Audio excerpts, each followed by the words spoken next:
지난주에 그 아웃사이드 인 TDD 얘기하면서 뭐 샘플로 나와 있는 건 해보시면 돼요라고 하고 되게 빠르게 넘어갔는데 뭐 제가 읽어봐도 그때 작성한 걸 지금 읽어봐도 뭐 100%다 이해되고 그러진 않더라고요. 그래서 오늘은 그 얘기를 좀 하려고 그래요. 그때 어떻게 했는지 뭐 이런 얘기를 좀 하려고 그러고요.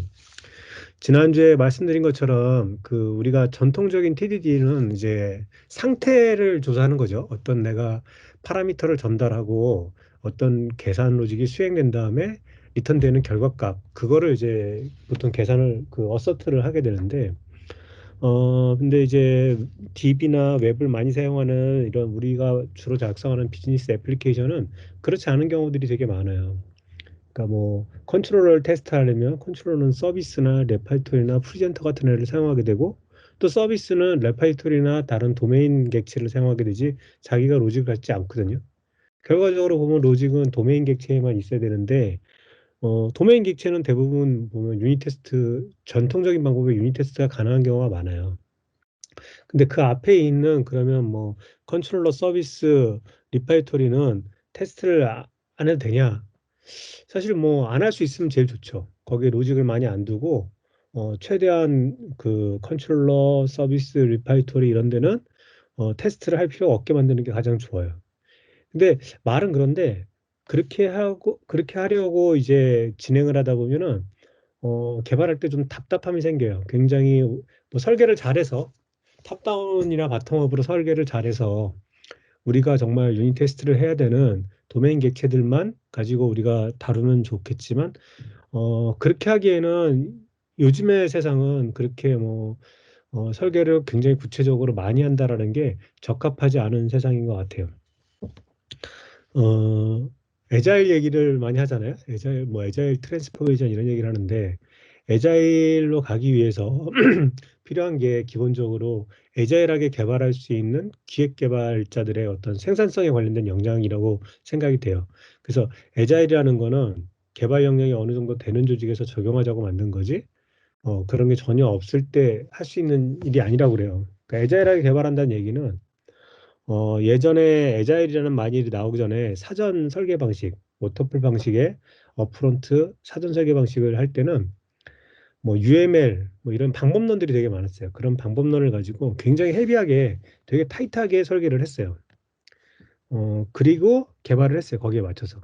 그리고 거기에 맞춰서 개발을 하다가 혹시 잘 안 되거나 이래도 크게 변경하기는 어려웠어요. 그냥 오픈하기가 일정에 맞춰서 오픈하기 위해서는 그렇게 해야 되는 경우가 많았고 그렇게 해도 소프트웨어 퀄리티가 분명히 떨어짐에도 불구하고 그렇게 만든 소프트웨어들이 꽤 잘 사용이 되었어요. 그러니까 소비자들이 불편해도 참고 썼어요. 그런데 이제 점점 이제 그 어떤 서비스에 대한 납기, 그러니까 이제 어떤 개발 기간이 점점 짧아져야 되는 세상이 왔고, 굉장히 많은 예전에 비해서 너무나 많은 개발자들이 존재하는 회사들이 생긴 거죠. 그러면서 이제 점점 빠른 주기로 개발하게 됐고, 이제 그런 거를 위해서 보니까, 아, 야, 우리가 너무 디테일하게 설계하고 그래가지고는 빨리 개발할 수가 없구나. 조금 돌아가는 걸 빨리 개발하고, 그 다음에 안전한 테스트를 가지고 리팩토링 하는 게 오히려 좋은 설계를 만들 수 있겠구나라는 거에서 이제 뭐, 에자일이 굉장히 많이 그 유행했던 것 같아요. 그런데 이제 저희가 주로 만드는 어플리케이션도 그렇죠. 저희가 주로 만드는 어플리케이션도 보통 뭐 우리가 기능 수정 살짝 하는 걸 말하는 게 아니라 그냥 하나의 기능을 말한다면 사용자가 웹이나 앱으로 어떤 요청을 날리면 보통 우리 컨트롤러가 요청을 받을 거예요. 그런 다음에 그 요청을 해석해서 적절한 서비스 객체한테 위임하고 서비스 객체는 또 그 관련된 데이터들을 로딩할 수 있는 리파지토리나 DAU를 통해서 데이터를 얻어온 다음에 그 객체들한테 어떤 의미 있는 변화를 만들라고 요청을 하고 그 다음에 필요하다면 그 객체들의 변경된 상태를 다시 리파지토리나 DAU를 통해서 저장하고 그 다음에 뭐 결과값을 내려주는 그런 형태가 될 거예요.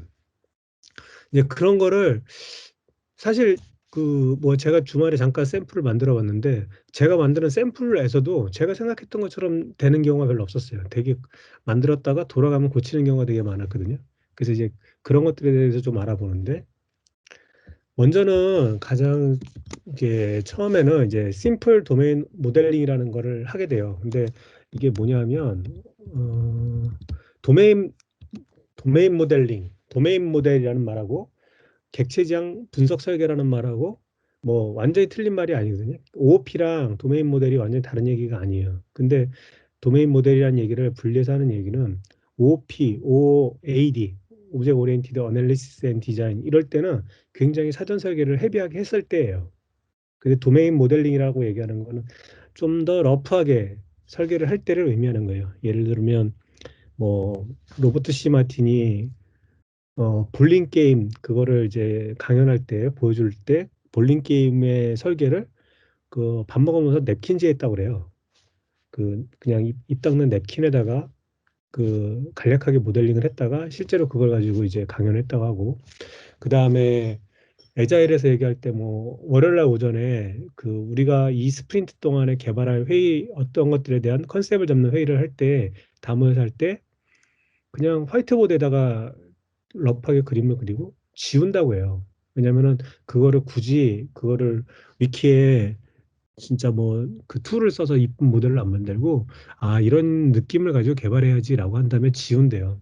그다음에 마지막에 진짜 그 스프린트가 데모를 통해서 종료됐을 때만 그때 작성된 거를 이제 다시 그러니까 거의 리버스 엔지니어링을 통해서 다이어그램을 만들어서 그걸 공유한다고 해요. 그러니까 문서가 필요 없는 건 아닌데 모델링이나 설계에 대한 문서가 필요한 건 맞지만 그거를 처음에는 굉장히 유연하게 관리를 하고 그러니까 지워버릴 수도 있게 관리를 하고 다 완료된 다음에만 후에 이 코드를 다시 봐야 되는 사람들이 쉽게 접근할 수 있게 문서를 한다라고 얘기를 하고 있어요. 그래서 처음에는 간단한 모델링을 해요. 예를 들어서 뭐, 아, 이러한 객체들이 있어야 될 것 같아. 그 정도의 모델링을 하고, 그 다음에는 억셉턴스 테스트를 만드는데, 우리는 대부분 지금 REST API를 만들기 때문에, 이런 종류의 억셉턴스 테스트를 할 수 있는 것 같아요. 예. 그래서 보면, 샘플을 좀 보면,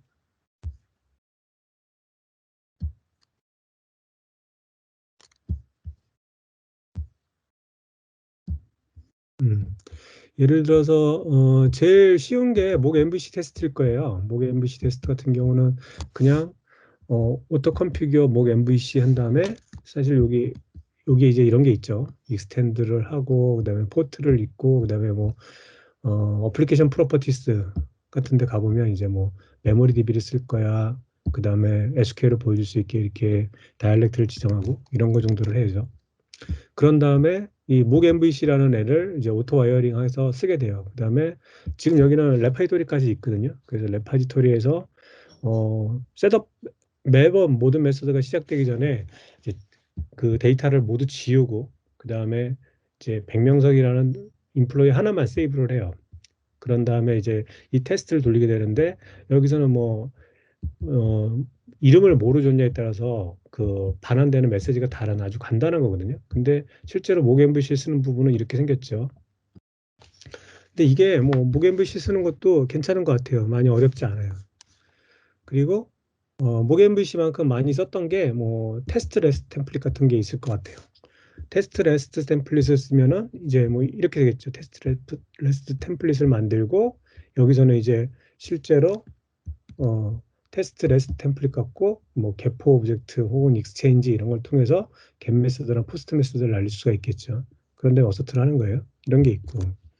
그 다음에 좀 더 DSS러운 게 레스트 어슈어드예요. 레스트 어슈어드를 보면은 얘는 이렇게 생겼어요. 기본 뭐 여기 베이직 그 리퀘스트라는 거가 이제 URL하고 URI하고 포트를 가지고 있거든요.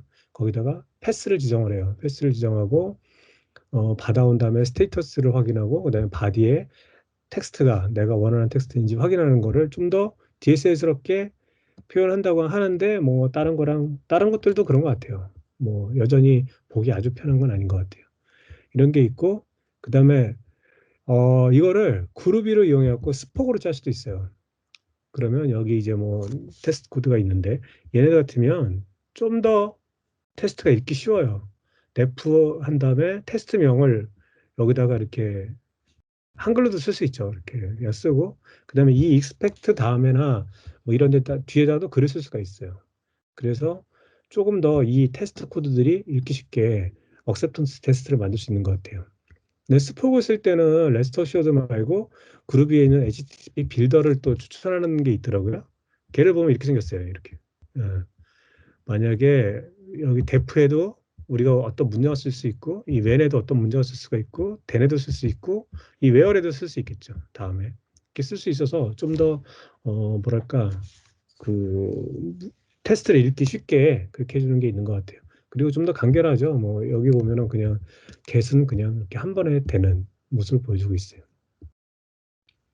네, 그래서 테스트의 종류들은 뭐 억셉턴스 테스트의 종류들은 이런 걸로 만들 수 있다. 이런 걸 볼 수 있을 것 같고요. 그다음에 제가 그 슬랙에 공유드린 두 번째 링크는 이 아웃사이드 인티티 뱅킹 카타라는 거고 이제 샌드로 망쿠소가 그 뭐야 세 편의 비디오로 이제 강연한 거예요. 근데 여기서 보면은 뭐 처음에는 되게 뭐 이러이러한 기능을 갖는 거를 이제 아웃사이드 인티티 방식으로 구현하자 이렇게 하고 있어요. 그러면서 처음에 그 억셉턴스 크라이테리어 그러니까 인수 조건이죠. 인수 조건은 14년 1월 4일에 1,000원을 입금하고 14년 2월 4일에 100원을 출금하고 14년 10월 4일에 500원을 입금했다면 이런 결과가 나와야 된다는 거를 가지고 이제 테스트를 하고 있어요. 이게 테스트가 지금 그 레스트가 아니고 그냥 이거는 그냥 스트링으로 이렇게 스트링을 리턴하게 그렇게 하고 있는데 그래서 이 테스트가 우리한테 약간 거리감이 있는 것 같아서 제가 다른 테스트를 하나 보여드릴 거고요. 얘기는 그런 거예요. 이렇게 억셉턴스 테스트 조건이 먼저 있고 인수 조건이 있고 그 다음에 이런 서비스가 있을 거야. 어카운트라는 서비스가 있을 거야. 걔는 디파짓, 그러니까 예금, 밑으로 출금, 그 다음에 이런 계좌 내용을 출력하는 거. 이 세 가지의 그 기능을 가지고 있어라고 하고 이 기능 외에 제약 조건이 어떤 퍼블릭 메소드로 추가하면 안 된다. 그 다음에 좀 쉽게 하기 위해서 데이터하고 어마운트는 스트링을 했다. 스트링하고 인티저를 사용한다. 그 다음에 뭐 콘솔에 출력될 때 공백은 무시할 수 있다. 뭐 이런 얘기를 해요. 그러면서 억셉턴스 테스트 이렇게 만들어요. 처음에 모키토로 만드는데 콘솔이라는 게 이 프린트를 하면 콘솔에다 출력하니까 콘솔이라는 객체가 있어서 콘솔에 프린트 라인이 이런 순서대로 호출될 거야라는 거를 베리파이를 하고 있어요. 먼저 기본 when then이라고도 하는데 assert, act, arrange라고도 해요. 그래서 기분이 뭐 arrange, 그다음에 when이 act, 그다음에 assert는 마찬가지로 assert고요. 근데 테스트 코드를 작성하는 순서는 assert부터 들어가는 거죠. 맨 밑에부터. 그래서 내가 확인하고 싶은 결과는 이런 거야라고 먼저 기술한 다음에 그다음에 이제 액트를 해요. 뭘 해야 이런 결과 나올까? 그러면 디파짓, 위드로, 디파짓 하고 프린트하면 이게 나올 거야. 예. 요 정도 하면은 이제 우리가 원하는 게 코드 레벨에서 보이는 거죠. 그러면 이제 이 코드가 돌아가기 위해서 요 정도를 이제 뭐 콘솔이라는 게 그 전선을 갖는 애가 필요할 거야. 요 정도가 이제 만들어질 거예요. 그러면서 이 사람은 코드를 만들 때 그 인텔리제이의 그 코드 템플릿 기능을 이용해서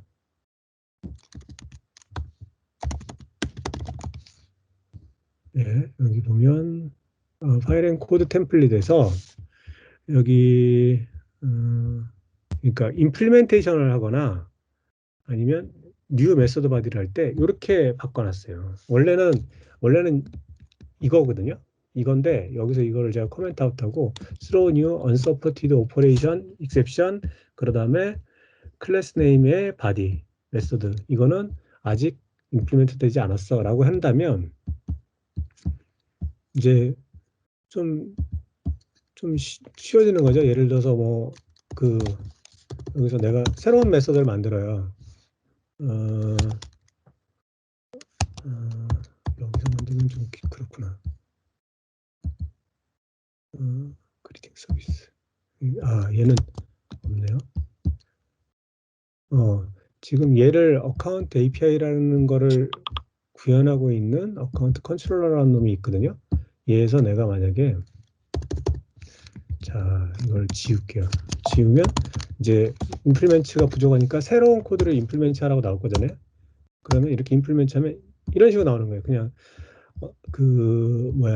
이렇게 그 런타임 익셉션을 던지게 이렇게 이 클래스의 이 메서드는 아직 구현되지 않았어. 그러면은 테스트를 돌리면 분명히 실패하겠죠, 그죠? 예. 그렇게 해놓고 이 사람은 뭐라 하냐면 걔가 돌아가게 걔를 지우는 거예요. 예. throw new unsupported operation exception 그걸 지우는 거예요. 지우면 이제 의미 있게 테스트가 실패를 한다고 해요. 왜냐면 콘솔이 프린트 라인이 호출돼야 되는데 호출되지 않았기 때문에 이제 실패를 한다고 그래요. 이렇게 올바른 이유로 실패하면 그러니까 내가 내가 뭐 혹시나 잊을까 봐 throw new runtime exception을 해놨는데 그게 아니라 로직이 없어서 로직이 잘못돼서 실패하면 acceptance 테스트를 파킹할 차례다라고 얘기를 해요. 억셉턴스 테스트는 이제 그만두고 이 억셉턴스 테스트를 돌아가기 위해서 유닛 테스트를 해야 된다. 이런 게 TDD의 더블 루프다라고 얘기를 하고 있어요. 이중 루프다라고 얘기를 하고 있고 그 이중 루프가 어 이런 걸 얘기하는 거죠. 억셉턴스 테스트를 만들고 걔를 계속 실행하다가 의미 있게 실패하면 이제 유닛 테스트를 돌리는 거예요. 이제 그 얘기를 하는 거고. 예. 그 다음에 지금은 이제 이 경우는 이제 억셉턴스 테스트 이 어카운트에 생성자를 통해서 콘솔을 주입할 수도 있지만 어카운트가 콘솔을 호출할지 확신이 없어서 뭐 다르게 테스트를 한다 그래요. 그래서 지금 이 사람은 보면은 어카운트는 should store deposit transaction 이걸 먼저 그러니까 디파짓을 할 수 있어. 뭐 윗드로우를 할 수 있어. 이거 먼저 테스트를 한다고 얘기를 하고 있어요. 테스트 이름이 특이하죠. 이 사람은 어카운트 테스트라고 안 하고 어카운트 슈드라고 했어요. 그 다음에 테스트 이름은 스토어 디파짓 트랜잭션. 그러면은 읽힐 때 이렇게 읽히는 거예요. 어카운트 슈드 스토어 디파짓 트랜잭션 이렇게. 예. 유닛 테스트는 몰라도 특히 억셉턴스 테스트는 이렇게 만들면 되게 괜찮을 것 같고 유닛 테스트도 괜찮은 것 같아요. 이렇게 하는 게. 이 사람은 이렇게 해서 이제 뭐 그 레파이토리를 실제로 구현하지 않고 모킹을 해서 이렇게 구현을 하고 그 다음에 걔가 성공하면 다시 다른 또 그 유닛 테스트를 돌려요. 계속 돌린 다음에 마지막에 아까 그 돌았던 아까 처음 시작했던 억셉턴스 테스트로 다시 돌아가서 그 기능을 완료하고 그 기능이 완료되면 새로운 또 그 억셉턴스 테스트를 찾아서 시작하는 이런 방법을 취하고 있거든요. 그래서 이거는 아까 말씀드린 거고, 예, 테스트명을 이렇게 바꿀 수도 있어요. 그러니까 XX 테스트가 아니라 XX should로 바꾸게 이렇게 바꾸는 것도 인텔리지에서 할 수 있습니다. 음, 네, 요거는 한번 좀 따라 해보시면 되게 좋을 것 같아요. 동영상을 직접 보셔도 되고 아니면 논문서를 봐도 충분히 따라 하실 수 있을 것 같거든요. 요걸 한번 해보시고요. 근데 이거는 사실은 웹이 아니고 여기 JPA 뭐 이런 것도 없어요. 그래서 약간 거리감이 있을 것 같아서 좀 더 쉬운 예제로 저희가 맨날 쓰는 그런 그 웹이나 그 DB를 쓰는 예제를 한번 봤어요. 요거는 제가 인위적으로 만든 예제고요. 되게 단순하게 하려고 만든 예제고 원래 제가 했던 거는 이거는 이제 2016년 초에 이제 다음 카페에 그 게시글 북마크 기능을 API로 만드는 거였어요. 그래서 뭐 어떤 기능들이 필요하다. 그다음에 전체 ER링이 이렇게 생겼고 그런 다음에 이게 아주 운 좋게도 제가 그 시간 여유를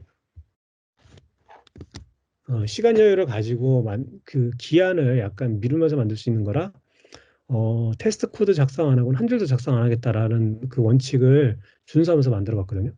그래서 처음에는 아 이러한 테스트들이 필요해라는 거를 식별을 했어요. 메서드는 포스트고 딜리트고 게시고 URL은 어떻게 되고 리퀘스트 디티어는 어떤 것들이 있어야 되고 리스판스 디티어는 어떤 것들이 있어야 되고 이런 거를 만들고 그다음에 CURL이나 그다음에 기획자들하고 같이 일을 했기 때문에 기획자들한테는 포스트맨 그 스크립 포스트맨 그 리퀘스트 날린 거 저장해서 공유할 수 있잖아요. 그걸 공유해서 알려드렸어요. 그러고 이제 뭐 마이스케일 쓰는 거라서 그냥 로컬에다 마이스케일 만들고 실제로 실행할 수 있었고요. 그다음에 이건 롬버로 그렇고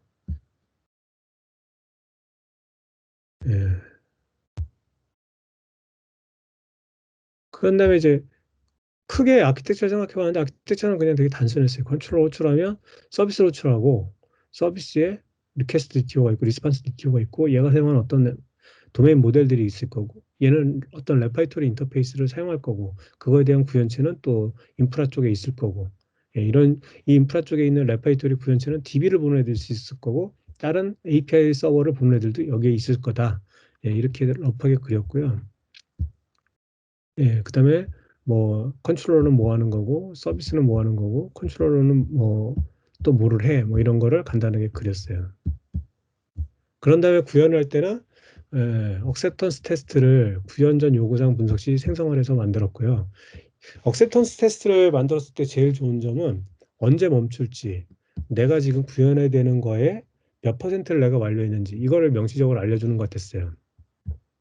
그러니까 아까 말씀드린 대로 이렇게 미리 필요한 기능들을 다 나열했거든요. 지금 둘, 넷, 여섯, 여덟이네요. 8개의 기능이니까 뭐 이 중에 내가 한 개를 했으면 나 8분의 1을 완수했구나 이런 걸 알 수 있었어요. 그리고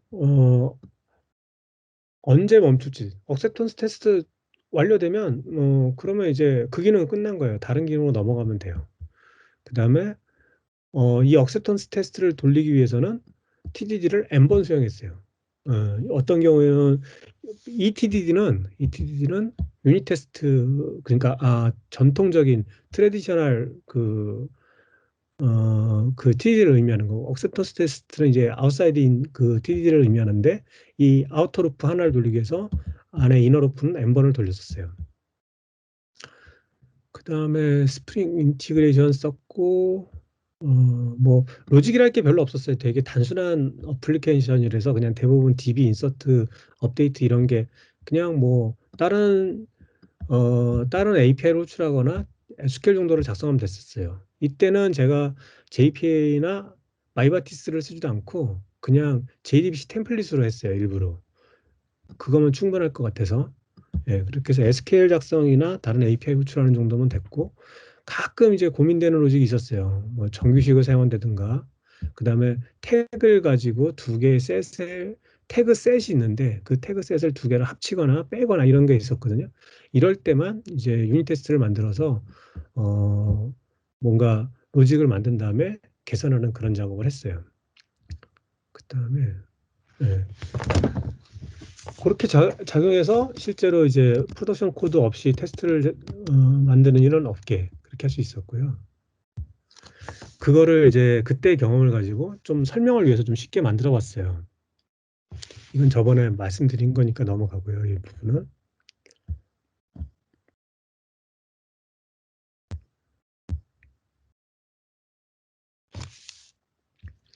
예, 여기서 보면은 이제 이게 그로잉 오브젝트 오리엔티드 소프트웨어 가이드 바이 테스트 이거 한글 번역본도 있더라고요. 이 책에 나오는 그림이거든요. 여기 보면 그 얘기를 해요. 특정 클래스에 대한 단위 테스트를 작성함으로써 TDD를 시작하고 싶은 욕구가 발생을 하는데 이게 뭐 테스트를 작성하지 않는 것보다는 물론 무조건 좋지만 단위 테스트만 있는 프로젝트는 TDD 프로세스에 아주 중요한 혜택을 놓치게 된다라고 이 책에서 얘기를 하고 있어요. 예, 단위 테스트가 잘 작성된 코드들은 고품질의 코드들일 거예요. 근데 운이 나쁘면 전혀 호출되지 않는 기능까지도 구현할 수가 있게 돼요. 바탕업으로 하면 필요하지 않은 기능도 이런 게 필요할 거야라고 하고 구현하게 되는 경우가 생기는 거예요. 그리고 나는 구현을 했는데 다른 사람이 만든 다른 모듈하고 인티그레이션 하려니까 인티그레이션이 안 되는 거예요. 예, 그 프로토콜이 안 맞아서 그렇게 해서 다시 작성해야 되는 그런 경우도 발생하더라. 예, 이런 경우가 이제 바텀업의 폐해라고 할 수 있어요. 어디서 코딩을 시작하고 언제 코딩을 종료할지 바텀업은 알 수가 없어요. 내가 지금 만든 기능들이 바- 이것부터 시작하는 게 맞을까? 맨 바닥부터? 그리고 이게 정말 내가 충분히 다 만든 걸까? 더 이상 필요한 기능은 없을까? 라는 거를 정확하게 알 수가 없어요. 하지만 탑다운으로 하면 이제 그런 게 가능해지죠. 그래서 특정 기능을 구현할 때 우리가 구현하려는 기능을 보여주는 억셉턴스 테스트. 아까 그 CURL이나 아니면 포스트맨이나 아니면은 뭐 각종 그 스프링을 활용한 그런 실제로 HTTP 리퀘스트를 날리는 그런 테스트를 작성함으로써 시작할 수가 있어요. 이 테스트가 실패하는 동안은 시스템이 이 기능을 아직 구현하지 못했다, 완료되지 않았다는 걸 보여줘요. 그리고 이 테스트가 완료되면 이 기능에 대해서는 우리는 이제 더 이상 할 게 없다, 이제 그렇게 볼 수 있는 거죠. 그리고 억셉턴스 테스트와 단위 테스트는 이렇게 다르다, 뭐 이런 얘기는 지난 시간에 했으니까 넘어갈게요. 예, 당연히 가장 간단한 성공 테스트로 시작하는 게 맞아요. 가장 어려운 걸로 시작하는 것보다는. 디제너레이트, 그러니까 아주 진짜 가치가 없는, 그다음에 아니면 페일러 케이스 이런 걸로 시작하는 게 좋다라는 거를 얘기하고 있고요. 예, 그리고 당신이 읽고 싶은 테스트를 작성해라. 예, 그러니까 정말로 당신이 원하는. 예. 아, 여기서는 이거는 이제 억셉턴스 테스트 관점에서 보면 디제너레이트 케이스나 페일러 케이스로 전통적인 그 TDD는 이걸 갖고 시작하라고 그러거든요. 가장 쉬운 거, 그 다음에 쉬운 거, 뭐 이렇게 하라고 그러는데, 이런 걸로 시작하는 건 쉬운데, 실제로 이런 걸로 해가지고, 이런 거는, 이런 테스트를 많이 하는 거는 실제로는 시스템의 가치에 뭔가 가치를 제공하지 못한대요. 예. 그게 아니라, 억셉턴스 테스트는 진짜 당신이 만들고 싶은, 가장 단순한 게 아니라 가장 당신이 원하는 거를 먼저 만들어라고 얘기를 하고 있어요. 정말 쉬운 요구사항으로 제가 샘플을 만들었어요. 이거는 뭐냐면 last name, employee의 last name을 인자로 전달하면 서비스는 인사말을 이제 리턴하는 거예요. last name이 DB에서 존재하면 hello, first name, last name 이렇게 응답이 오고, 존재하지 않으면 뭐 who is the last name you are talking about 이런 메시지를 반환하는 거예요. 너무 쉬운 거죠, 그죠? 근데 이것도 한번 볼게요. 이 쉬운 거를 할 때 어떻게 접근하면 되는지. 뭐 이제 크리에이트 프로젝트는 뭐 메이븐에서 인텔리제에서 해도 되고 아니면 스타트 스프링.io에서 해도 될 거예요.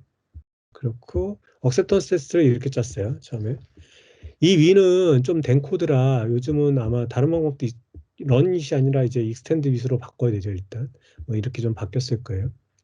얘는 어떻게 했냐면 처음에 일단 레스트 어슈어드로 해가지고 로컬호스트 8080을 쓴다라는 걸 알려줬고, 인플로이 리파이토리라는 거를 처음에 없었겠죠. 처음에 없었는데 만들었어요. 그런 걸 만들어서 딜리트오라고 세이브를 해놓은 다음에 뭐 어, 이름이 존재하지 않으면 이런 메시지가 나와야 되고, 이름이 존재하면 이런 메시지가 나와야 돼라는 테스트를 두 개 만든 거예요. 이 테스트만 만들었을 때는 뭐 그 이런 레파이토리도 없을 거고 여러 가지 오류가 나겠죠. 그래서 일단 여기서 JPA 어노테이션을 인플로이라는 애랑 인플로이 리파이토리라는 애다가 만들었어요. 그리고 인플로이 컨트롤러라는 걸 만들었어요. 예. 뭐 지금 그냥 이 샘플이니까 아무것도 없는 상태에서 만든 거니까 그냥 ORM을 그대로 써서 인플로이라는 클래스를 만들고, 인플로이라는 클래스에 엔터티 어노테이션, 그다음에 뭐 테이블은 넣어도 되고 안 넣어도 되는데 테이블을 인플로이즈라고 하고 싶어서 인플로이 테이블이라는 어노테이션 넣고 아이디하고 아이디 생성 방법을 넣었어요. 이렇게 만들어 놓고, 그다음에 인플로이 리파이토리는 그냥 JPA 리파이토리를 상속해서 만들었어요. 그러면은 그냥 뭐 CRUD랑 뭐 일부 좀 쉬운 쿼리는 그냥 쉽게 만들 수 있으니까요. 그리고 레스트 컨트롤러 만들면서 얘를 헬로의 그 파라미터를 아니죠, 패스 베리어블을 라스트 네임으로 받아서 처음에는 그냥 이렇게 그 그냥 상수를 리턴해 버렸어요. 그러면은 만약에 이 위에 테스트 두 개 중에 이 첫 번째 테스트는 그냥 성공할 거예요. 근데 나중에 이 두 번째 테스트를 돌리려고 그러면 이렇게 상수를 리턴해서는 성공하지 못하죠. 그래서 이제 제대로 구현하게 되는 거죠. 그러니까 그런 거를 지난 시간에 말씀드렸던 것처럼 이제 그 삼각법, TDD에서 삼각법이라고 얘기를 하죠. 하나의 테스트만 성공시키기 위해서는 상수를 반환하는 등 로직을 되게 단순하게 작성해서 만들 수 있지만, 여러 가지 케이스를 넣으면서 점점 다양한 경우를 커버할 수 있는 코드가 나오게 된다라는 게 이제 삼각법이었죠. 그죠?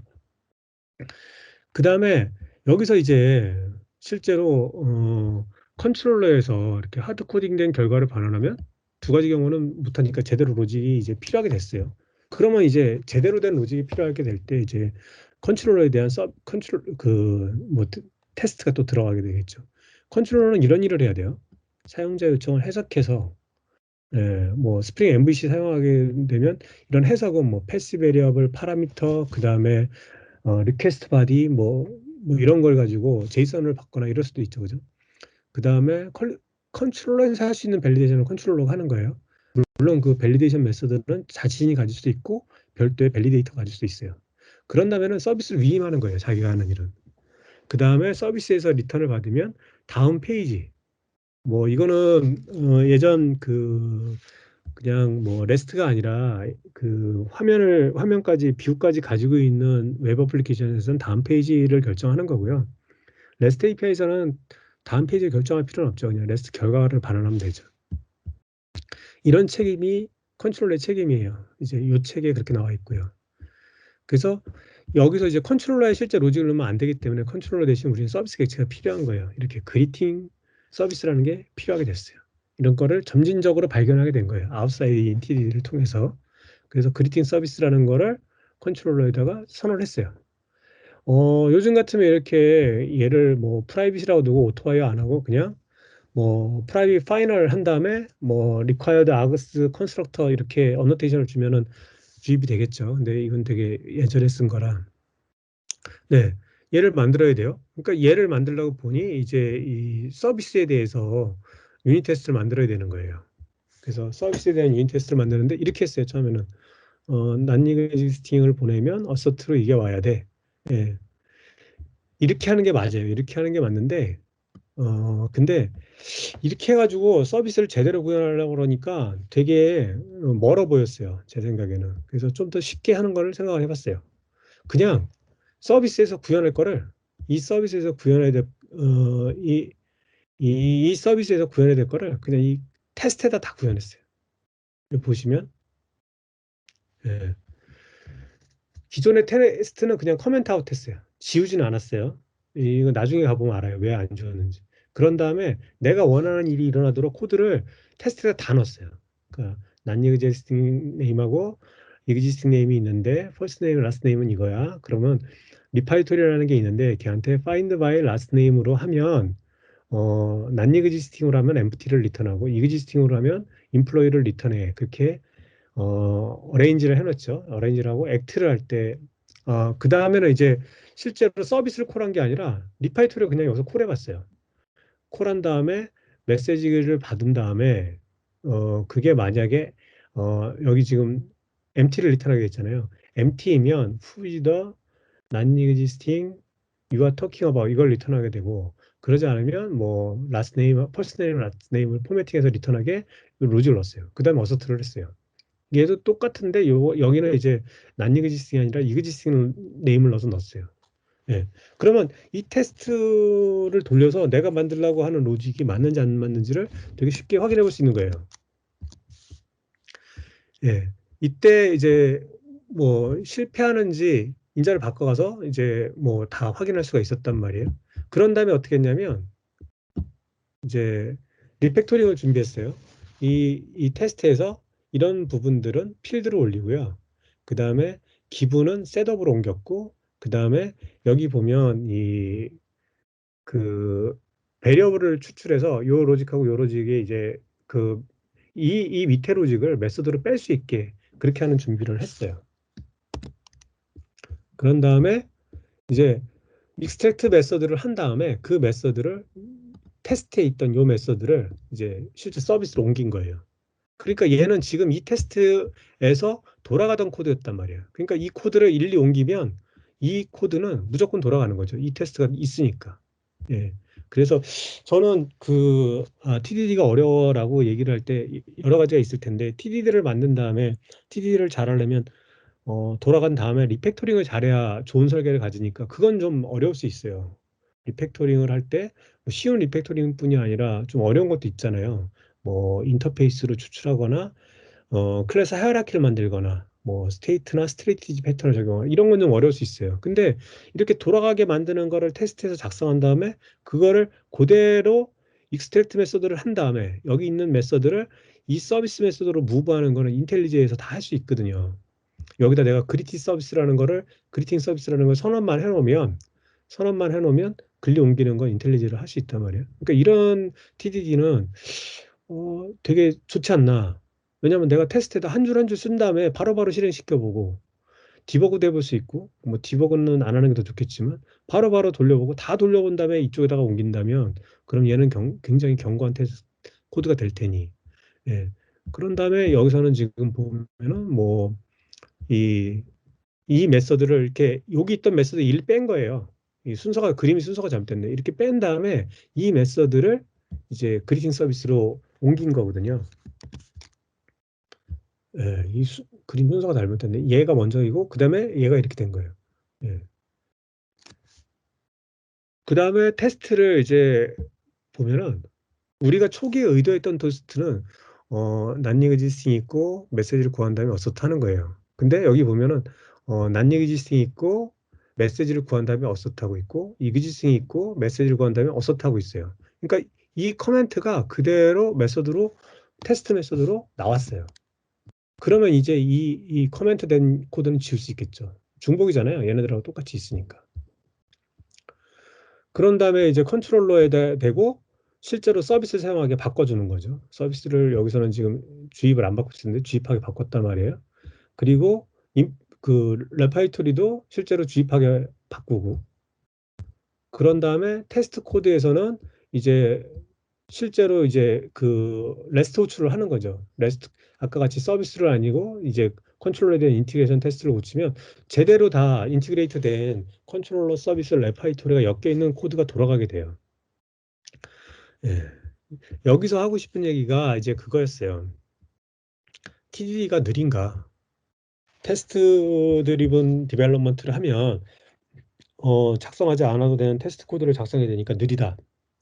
이런 얘기를 한단 말이에요. 근데 REPL이라고 하죠. REPL. RE 예? 리피트 이밸류에이션 프린트 루프.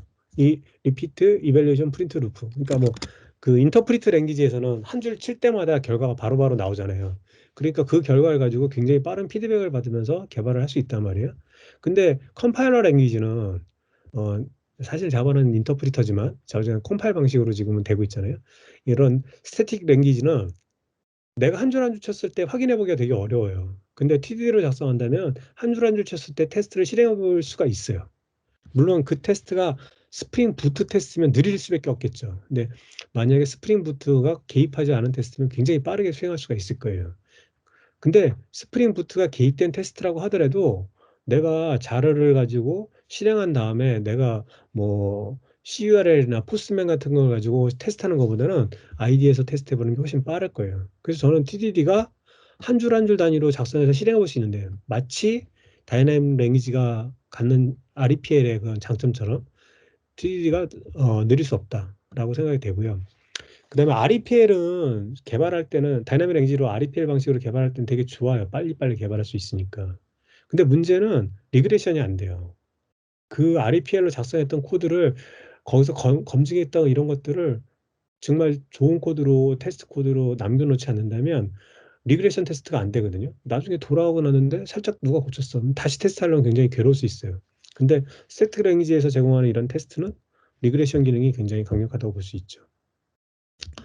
여기서 그리고 레스터 시어드를 한 거는 이제 원격 CI 서버에다 대고 검증하려고 이제 레스터 시어드를 했었고요. 그다음에 나머지는 이런 것도 있어요. 테스트 엔터티 매니저라고 해가지고 만약에 내가 레파이토리 없을 때 이 엔터티 매니저를 가지고 어떤 매핑된 객체를 DB에다가 세이브 업데이트하는 걸 해보고 싶다면 이 테스트 엔터티 매니저라는 걸 사용할 수가 있어요.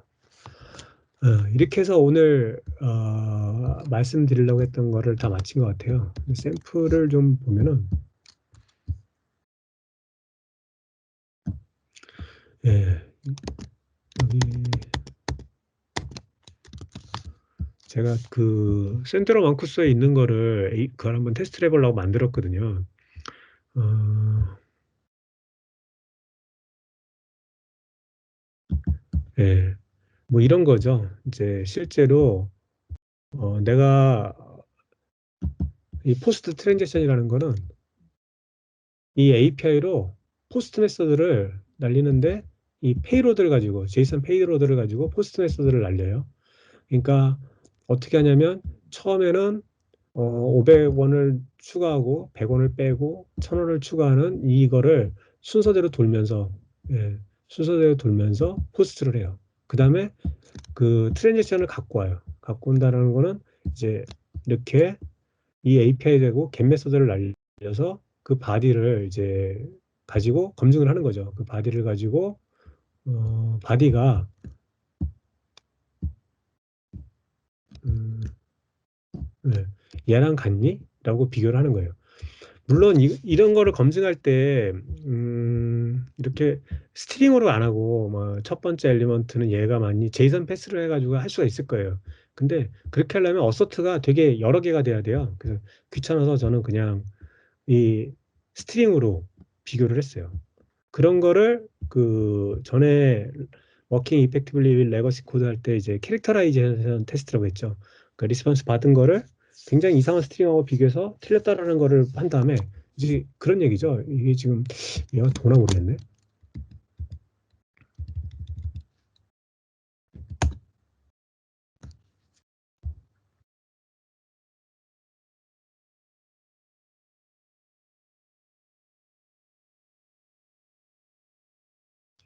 아, 지금 안 도네요. 일리걸 스테이트. 이게 제가 어저께 뭘 하다가 잘못해갖고 안 도는데 만약에 정상적으로 돈다면 여기서 어서트를 이런 걸로 하는 거, 이런 걸로 비교를 하는 거예요. 이런 걸로 비교하면 이제 틀렸다고 나오거든요. 그러면 틀렸다고 나오면서 expected랑 actual이랑 보여줘요. 그러면 여기를 이제 실제로 나온 값으로 변경하면 어, 쉽게 이 expected 스트링을 되게 쉽게 만들 수가 있어요. 어떻게 해볼까요? 이걸로 될까? 여기에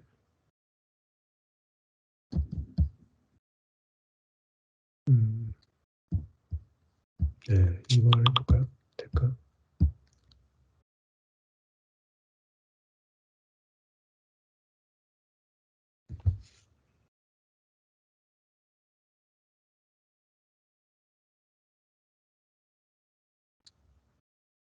아, 이것도 안 되네요. 그러면 잠깐 이거는 약간 옛날 걸로 돌리면 아마 될 거예요. 그 제가 TDD라고 그러면서 저도 그거를 제대로 테스트를 안 하고 계속 머지를 해가지고 이런 일이 생겼네요. 네, 요 정도 걸로 돌리면 아마 잘 돌 거예요.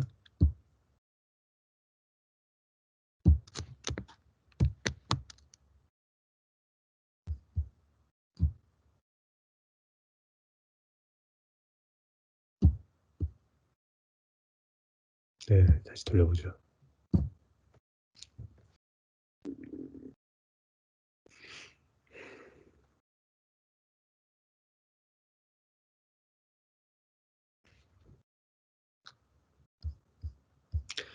지금 여기서 이 expected string은 너무 쉬운데요. 만약에 이걸 내가 도대체 뭐로 써야 될지 모르겠다 하면 여기다가 이런 값을 넣는 거예요. 뭐 이런 거죠. string that never can happen. 절대 일어날 수 없는 스트링. 뭐 이런 걸 넣는 거예요. 그런 다음에 이렇게 길게 안 넣어도 되죠. 그냥 XX 그렇게 해도 되겠죠. 그런 결과는 없을 테니까. 그럼 테스트가 알려줄 거란 말이에요. 이게 틀렸다고. 그래서 여기서 diff를 누르면 이렇게 나온단 말이에요. 그러면 이걸 복사에다가 여기다가 넣으면 되는 거죠.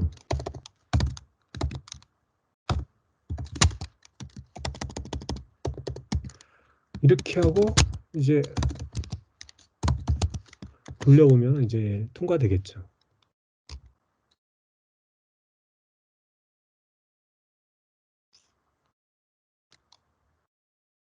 예, 이런 식으로 하는 게 이제 캐릭터라이제이션 테스트라고 하는데, 어서트 할 때 막, 뭐, 예를 들어서 뭐, 엘리먼트가 5개가 있어야 되는데, 엘리먼트가 널인지 어서트하고, 엘리먼트가 이지 엠프티인지 어서트하고, 그 다음에 5개를 하나씩 다 어서트하고, 막 이러는 테스트들이 많거든요.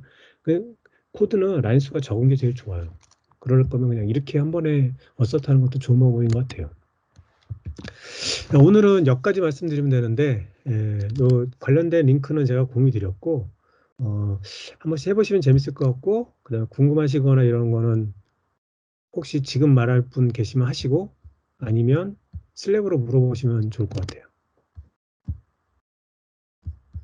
마치면 될까요? 네. 오늘은 여기서 마치고, 다음 주에는 프로모션 플랫폼 개발팀에서 뭔가 공유해 주시기로 했어요. 재밌을 걸로 기대가 돼요. 다음 주에 뵙죠. 그리고 코로나 다들 조심하시고요. 수고하셨습니다. 네, 수고하셨습니다. 감사합니다. 감사합니다. 감사합니다. 감사합니다.